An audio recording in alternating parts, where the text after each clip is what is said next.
শুনুন সবাই, এই ঘোষণা সবার জন্য। বাদশার জারি করা ফরমানি হুমায়ুন পড়ছি।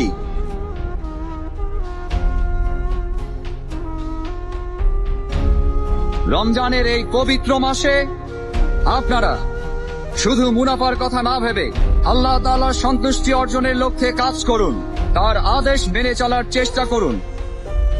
বিশেষ করে রমজানে সবাই 5 ওয়াক্ত ফরজ নামাজ সব সময় জামাতে আদায় করবেন। তারাবির সময় সাম্রাজ্যের নিরাপত্তা প্রহরী ছাড়া বাদ বাকি সবাই এশার নামাজ পড়ার পর দোকান খুলে না বসে রমজানের রহমত অর্জন করার জন্য তারাবির নামাজ পড়তে যাবেন। যারা নামাজ না পড়ে দোকানে এসে ব্যবসা করবে তাদের কঠোর শাস্তি দেয়া হবে। প্রত্যেক মুসলমান ব্যক্তির নামাজ ও রোজা পালন করা সবচেয়ে বড় দায়িত্ব। এই পবিত্র মাসে 5 ওয়াক্ত নামাজ জামাতে পড়ার জন্য আপনারা সবাই মসজিদে যাবেন।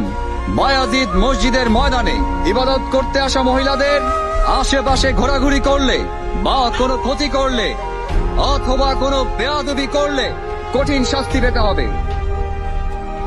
মহিলারা নামাজ পড়ার জন্য এবং ওয়াজ শুনতে যথাসময়ে উপস্থিত হবেন। নামাজের সময় ব্যতীত মসজিদ প্রাঙ্গণে মহিলাদের আনাগোনা একেবারে নিষিদ্ধ করা হলো। মুসলিম এবং অমুসলিম কেউই দিনের বেলা জনসম্মুখে কোন রকম খাদ্য গ্রহণ করবেন না, পানি পান করবেন না।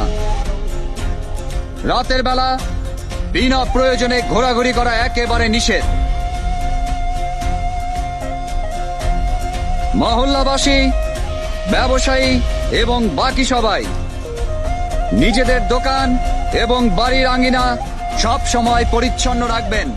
নিজের আশেপাশের পরিবেশ পরিচ্ছন্ন রাখার পাশাপাশি নিজেরাও পরিষ্কার পরিচ্ছন্ন থাকবেন। কাউকে বিরক্ত করা অথবা একে অন্যের ক্ষতি করা থেকে সবাই বিরত থাকবেন।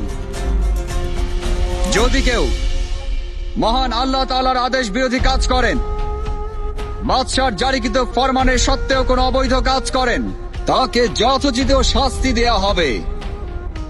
ধর্ম, শিষ্টাচার, নিষ্ঠা ছেড়ে যারা অভদ্র বা অন্যায় আচরণ করবেন এবং যারা মহান আল্লাহর হুকুম ছেড়ে হালাল ও হারামে কোন রকম ভেদাভেদ না করে জনসম্মুখে খাদ্য গ্রহণ করবেন, তাদেরকে গ্রেফতার করে আইন অনুযায়ী শাস্তি প্রদান করা হবে।